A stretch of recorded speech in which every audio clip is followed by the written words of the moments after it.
comme je pense que la plupart d'entre vous en êtes conscients, il y a eu depuis une vingtaine d'années, et peut-être encore plus dans les 10 dernières années, un certain nombre de scandales de fraude qui ont éclaté, qui ont été largement aussi relayés dans la presse, dans la presse grand public, mais particulièrement dans le domaine des sciences de la vie et médicale.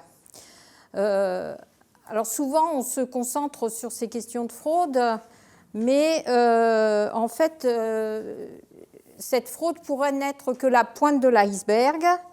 Dans les domaines du science du vivant, de plus en plus, il apparaît effectivement que la fiabilité d'une grande partie des résultats publiés pose problème.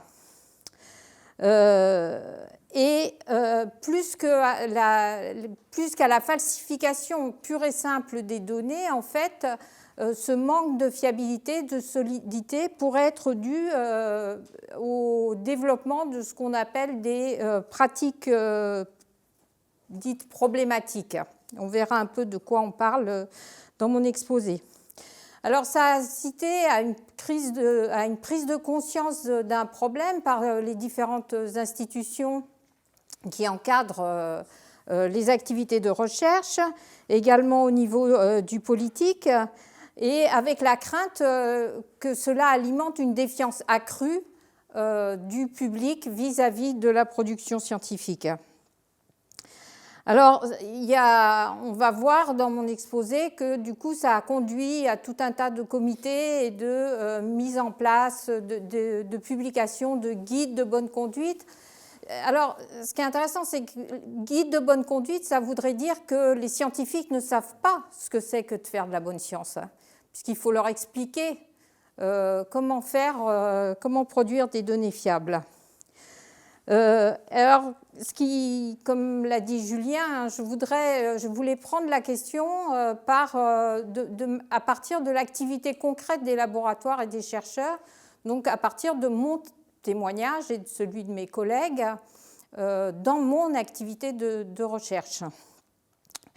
Ce qui m'intéresse, c'est de confronter en fait nos pratiques dans le cadre dans lequel elles se mettent en œuvre et qui est lié je le montrerai, lié à des contraintes institutionnelles qu'on subit plus ou moins, mais comment de confronter ces pratiques avec les normes qui ont été édictées au cours des 10 dernières années.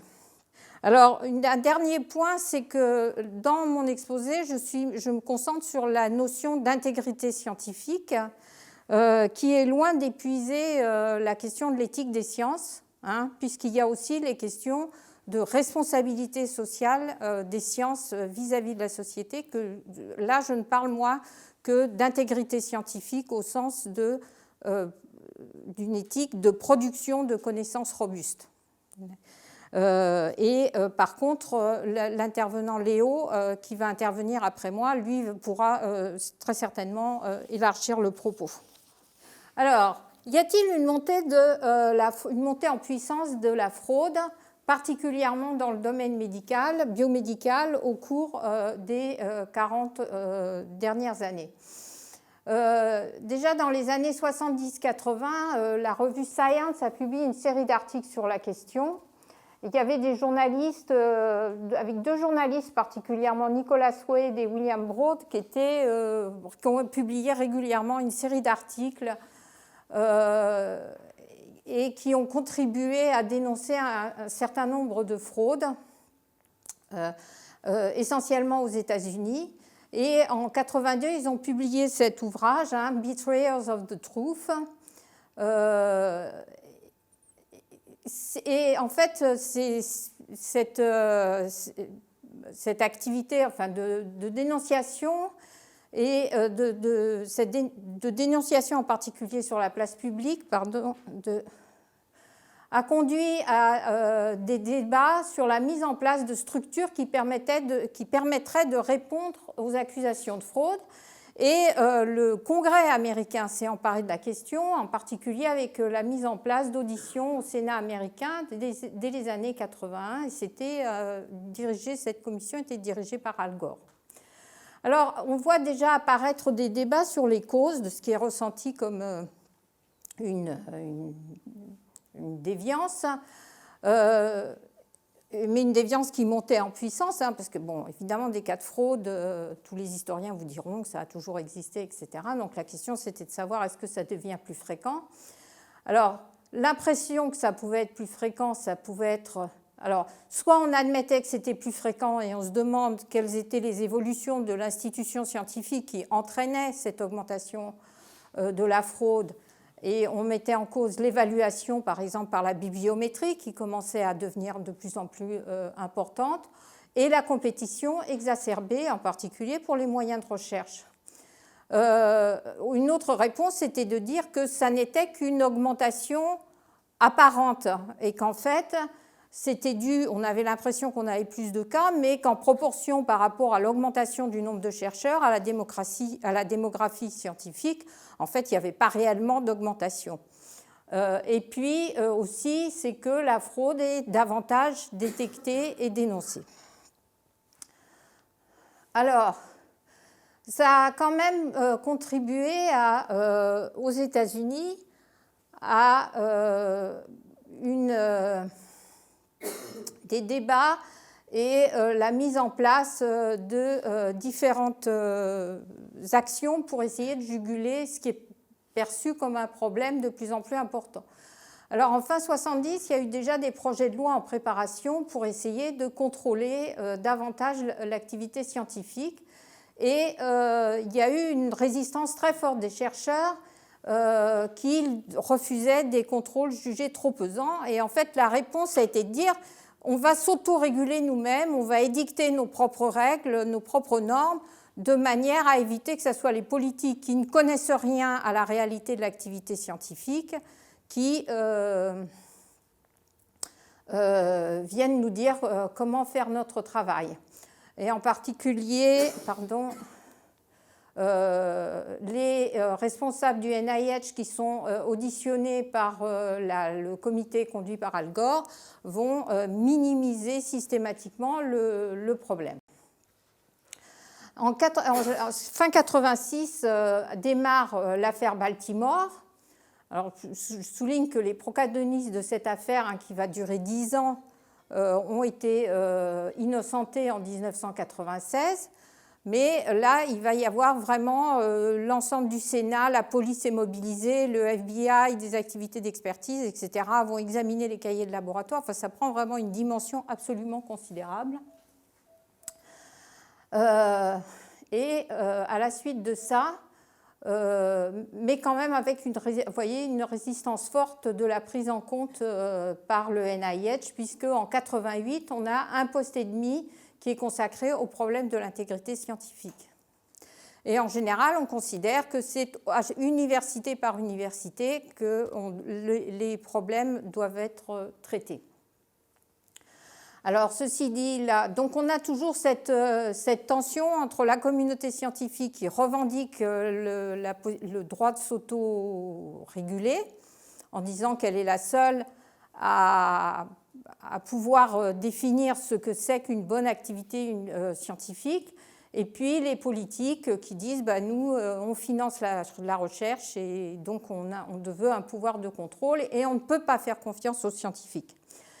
Donc en 89, le NIH crée l'Office for Scientific Integrity, donc qui est dirigé par des scientifiques et qui deviendra l'ORI, donc Office for Research Integrity. Donc en 2012, en fait, l'ORI a traité 423 allégations, a reçu 423 allégations de fraude ou de pratiques problématiques, avec par exemple là, dans les chiffres plus de 50% en 2011. Enfin, en 2012, il y en avait plus de 50% par rapport à 2011. Et puis, bon, j'ai quelques chiffres sur les cas qui ont effectivement été traités depuis. Alors, en France, on va avoir un peu la même tendance, sauf qu'elle est plus tardive qu'aux États-Unis. En 1999, on a la création à l'INSERM d'une délégation à l'intégrité scientifique et puis après une série de documents justement censés servir de guide, la Charte européenne du chercheur, Singapore True Statement on Research Integrity au niveau international, et puis différents rapports au niveau français ou au niveau européen, des colloques. En 2015, publication d'une charte nationale de déontologie des métiers de la recherche. Et puis en 2016, un rapport sur lequel je vais pas mal m'appuyer, le rapport de Pierre Corvol, bilan et propositions de mise en œuvre de la charte nationale d'intégrité scientifique. Et en 2017, le guide du COMET. Le COMET, c'est le comité d'éthique du CNRS, qui s'intitule « Pratiquer une recherche intègre et responsable ». D'accord ? Alors, tout ça accompagné d'une médiatisation importante. Donc là, j'ai pris un certain nombre d'articles qui mettent le problème, comme je l'ai dit, dans l'espace public. Et puis, la création de deux sites web, Retraction Wash en 2010, qui suit en fait toutes les rétractions de papier en essayant d'établir et de regarder pourquoi ces papiers ont été rétractés. Est-ce que c'est des cas de fraude? Est-ce que c'est des cas d'erreur? Et puis vous avez un autre site, PubPeer, qui, lui, en fait, tout un chacun peut aller commenter des papiers publiés, essayer de rechercher des traces de tricherie, de falsification. En général, c'est des manipulations d'images, c'est comment des résultats photoshopés, quoi. Avec un certain nombre de controverses importantes, parce que PubPeer, ça peut être anonyme. Moi j'ai été un peu sur PubPeer. Il y a une ambiance sur PubPeer qui est quand même assez. Enfin, il y a un côté. Ils ont effectivement démasqué un nombre de fraudes réelles, mais en même temps, dans une ambiance de mise en accusation, de méfiance, enfin de suspicion généralisée. Et avec l'anonymat, alors on pourra rediscuter, est-ce que l'anonymat, ça permet aussi de protéger ceux qui dénoncent et qui parfois ont payé cher leur carrière, le fait d'avoir dénoncé des fraudes. Mais vraiment dans quelque chose, enfin moi, qui me met personnellement mal à l'aise.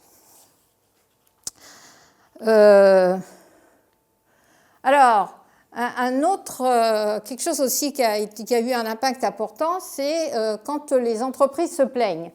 Dans un Nature de 2012, là, a été publiée une étude qui avait été faite par des chercheurs de l'entreprise de biotech Amgen, où sur 53 études, 6 seulement avaient pu être reproduits par des scientifiques de l'entreprise. Donc, et puis, il y avait eu une autre, l'année d'avant aussi, une autre étude, cette fois-ci de Bayer, de la recherche et développement de Bayer, qui est arrivée à peu près aux mêmes conclusions. Donc, il dit c'est pas possible, si on peut plus se fier à ce qui est publié dans la littérature, voilà, ça représente des coûts. Et ils attribuaient à cette absence de reproductibilité le fait qu'on n'arrivait pas à mettre de nouveaux médicaments sur le marché parce que voilà, on partait sur des bases qui étaient erronées. Et dans cet article, en fait, les auteurs attribuent les échecs non pas forcément à de la fraude, mais à un problème de mauvaise qualité des données. Alors,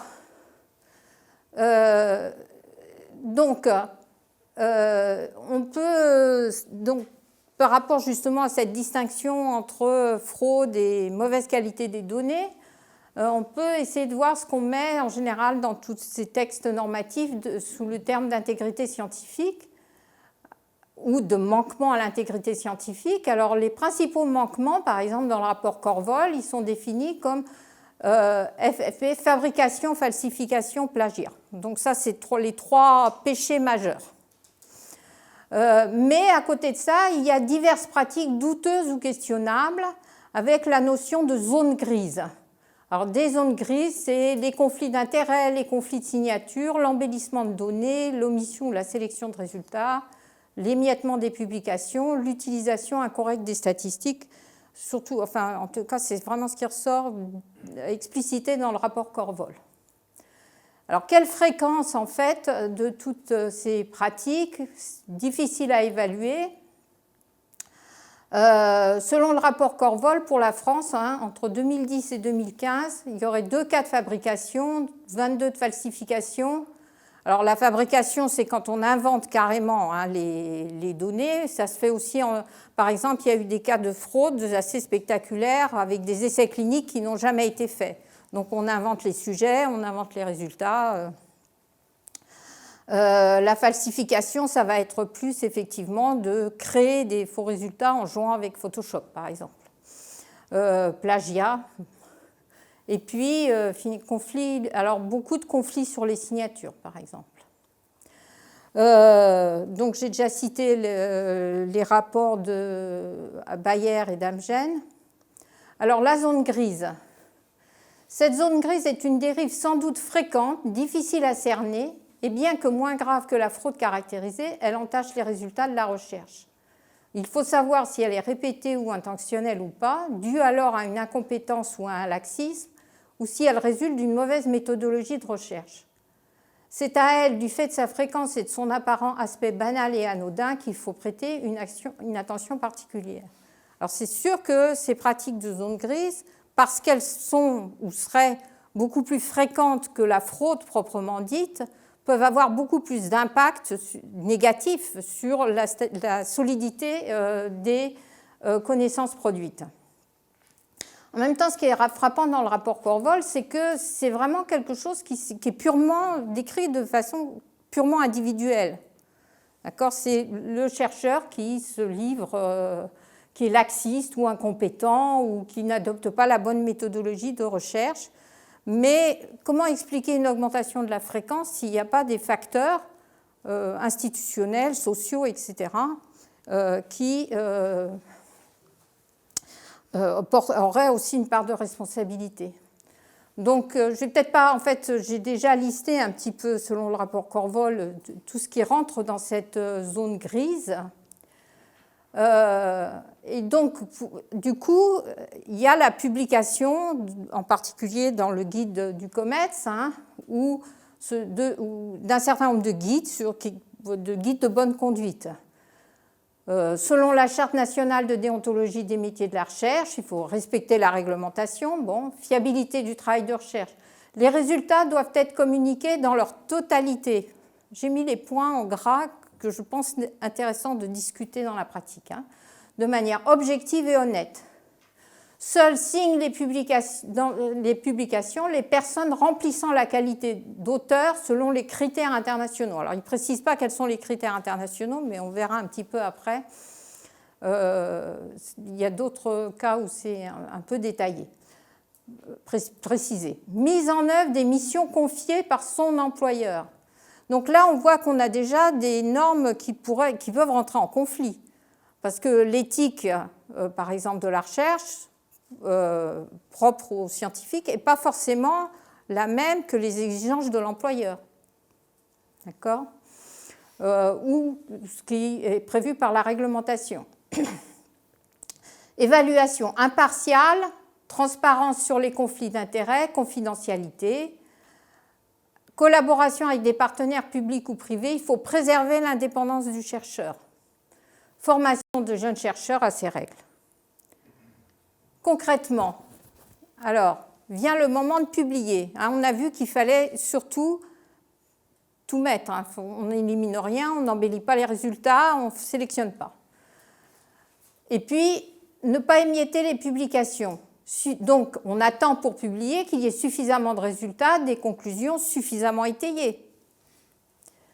Mais en fait, dans un contexte actuel de précarité et de financement sur projet, quand est-ce qu'on va publier? Fin du stage du postdoc, fin de la thèse, fin du contrat, l'évaluation HCRS arrive. D'accord? Donc, forcément, cette réalité-là, elle va complètement, tout autant que le contenu même ou les étapes auxquelles on est arrivé dans le travail, conditionner les choix de publication. Et puis là, on peut avoir aussi des conflits éthiques. C'est-à-dire qu'on peut dire qu'un jeune chercheur, un thésard, arrive en fin de thèse au bout de ses 3 ans, d'accord? Et puis, on trouve que ça serait bien, il y aurait bien besoin de plus de résultats, plus de recherches, etc. Il doit passer sa thèse, il doit présenter la qualification, il a besoin de publication. Donc, qu'est-ce qu'on lui dit? On lui dit, non, on refuse la publication au nom de mon éthique scientifique. Les publications, par exemple, là, j'ai été voir sur le site de différentes écoles doctorales en biologie ce qu'elles attendaient en termes de publications pour les étudiants. Alors, j'ai pris la pire. Non, enfin, celle qui semblait le plus exigeante, disons. Donc, ABS, il prévoit, donc ça, c'est ce qu'ils disent aux étudiants, comment ça doit se passer une thèse. D'accord? Donc, première publication au cours de la 2e année de thèse. D'accord? Et puis ensuite, valorisation, donc les autres publications à l'issue de la thèse elle-même. Dans le cas de, par exemple, l'école doctorale SD, je n'arrive jamais à me rappeler l'acronyme, celle de la nôtre, enfin, voilà, SDSV, pardon. Dans le cas de SDSV, ils exigent une publication en fin de thèse avec la possibilité de demander une demande de dérogation pour soutenir la thèse si cette publication... une publication, donc quand je dis une publication, c'est une publication en premier auteur acceptée. D'accord? Donc c'est pas...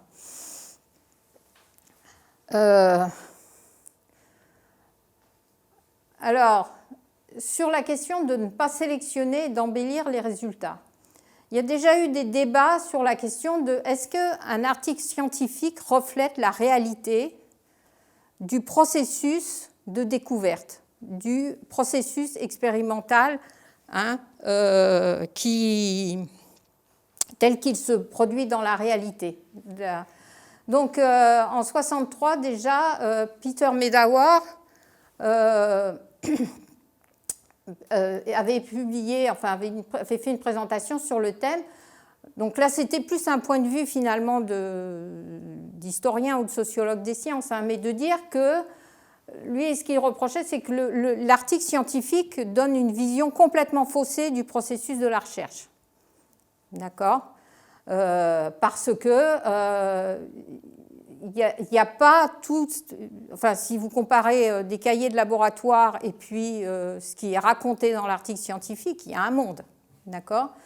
Parce que l'article scientifique, c'est un récit rhétorique, argumentatif, qui cherche à administrer une preuve et à convaincre des pairs. Okay? Donc, on reconstruit complètement une histoire. Et la première chose, c'est définir l'histoire qu'on va raconter. Moi, j'ai discuté un peu avec les collègues, ils font tous comme moi. La première chose qu'on fait, c'est sélectionner ce qu'on va dire.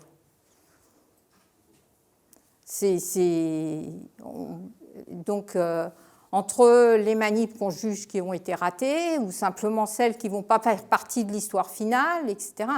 Donc, alors, évidemment, ce n'est pas pour dire qu'il ne peut pas y avoir de tricherie et des fraudes et de la malhonnêteté intellectuelle lorsqu'on supprime sciemment des résultats qui vont dire le contraire de ce qu'on veut dire dans l'article, mais finalement, une injonction à ne pas sélectionner, dans la réalité, c'est impossible de ne pas sélectionner pour faire une publication scientifique. Et donc, il y a une différence importante entre la science en action, telle qu'elle se fait dans les laboratoires, et la science en communication, telle que qui est le message, finalement, qu'on veut faire présenter devant nos pairs. Donc, ce qui pose la question de comment on juge si la sélection des données a été faite de manière légitime ou illégitime. Est-ce que vous avez déjà essayé de publier des données négatives? D'accord. Eh bien, Philippe, ici présent, oui. Et il peut témoigner, c'est extrêmement difficile. Ça a été très, très dur. Et bien, pourtant, c'est un des papiers les plus cités qu'il a. Mais c'est considéré comme sans valeur. Ce qui fait qu'il y a énormément d'expériences négatives, de résultats négatifs qui ne sont pas publiés et du coup qui conduisent à des répétitions et des pertes, enfin du gaspillage.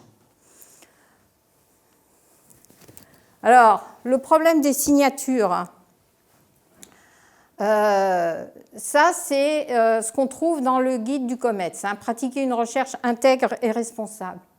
Qui doit signer? Il faut avoir eu une contribution intellectuelle directe et substantielle à la conception de la recherche, à l'interprétation des données ou à la rédaction.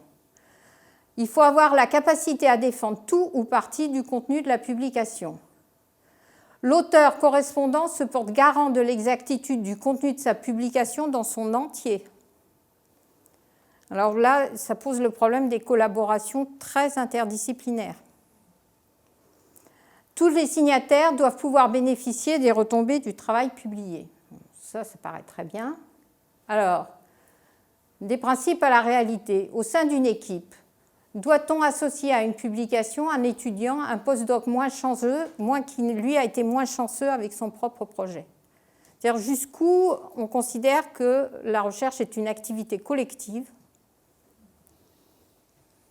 Il peut y avoir le cas, par exemple, aussi d'un étudiant qui, au cours de sa thèse, va explorer, ou d'un chercheur qui, au cours de la période, va explorer un certain nombre d'avenues qui s'avèrent des impasses. Et puis, la personne qui arrive après, elle bénéficie de tout ce travail négatif. D'accord ? Et puis, ça lui permet d'aller vers la bonne direction.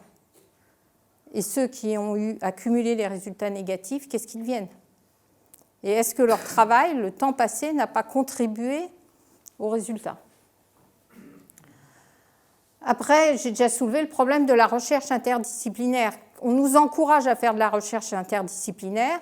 Moi, ça m'arrive, quand je collabore avec des gens qui sont très loin de mes compétences, je ne peux pas juger ce qu'ils font. Je ne peux pas garantir la validité de ce qu'ils font. Je suis obligée de leur faire confiance. Et eux, probablement réciproquement.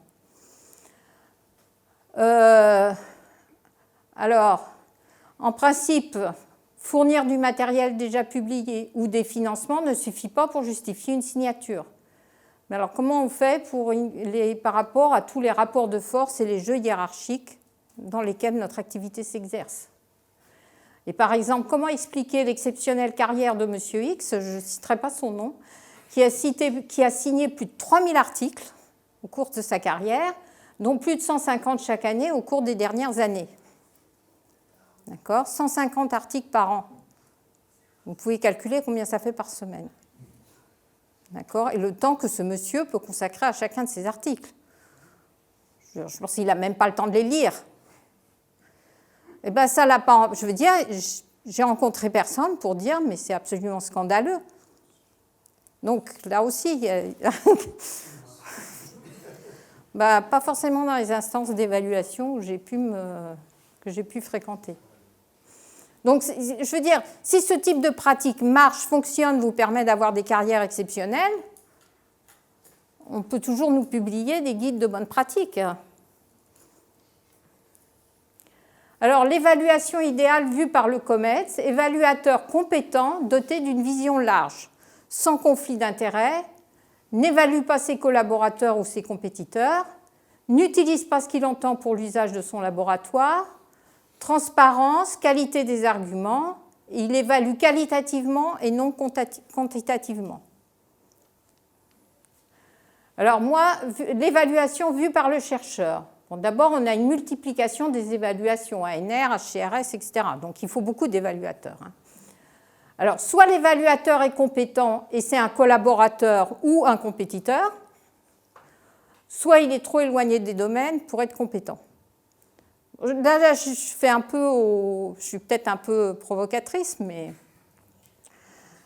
l'évaluateur n'est le plus souvent pas compétent pour évaluer des projets interdisciplinaires. Et on avait déjà vu, je crois que ces questions d'interdisciplinarité avaient été abordées par le centre il y a 2 ou 3 ans. Et c'était un des problèmes vraiment qui était mis en avant par rapport aux difficultés de développer l'interdisciplinarité. Et puis si l'évaluation est d'abord quantitative, on nous dit c'est d'abord une évaluation qualitative, qualitative, vous voulez dire. Elle doit être qualitative et le quantitatif, il est juste là un peu après pour aider.